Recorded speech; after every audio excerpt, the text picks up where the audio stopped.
চেন্নাই ডাক্তারখানায় গেলাম, 70-80 হাজার টাকা ট্রিটমেন্ট করার পর বডি সডি চেক আপ করালাম, বহে করে ব্যথা। ডাক্তারের খানার ভিতরে হামাইলাম, চেম্বারের ভিতরে হামানির পরে আমার জিগা, এ ভাই ক্যা হওয়া, রিপোর্ট তো তার সামনে। আমার আবার জিজ্ঞাসা ক্যা হওয়া, হ্যাঁ এই হিন্দিটা যে এই বেতারে যে কি কো এটা আবার আমার জানা নাই। যতই হিন্দি জানেন, কোনা তুললে জানেন, এই কথা কোন কোনা তুললে জানেন, ফেস লাগে তো।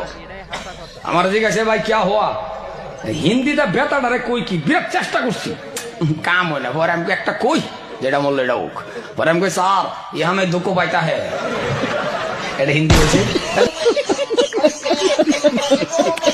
এটা হিন্দি হয়েছে মনে মনে কইলাম, নিজেই কইলাম কি হিন্দি কইলাম, দুঃখ পাইতা হে, এটা কোনো হিন্দি হয়েছে। কথা কইছেন হুজুর, আসলে কোনা তৈলে আমরা কি ওই হিন্দি পাই না, আসলে আমরা যে হিন্দি কইরি হিন্দির মতন হিন্দি না, একদম রাইট।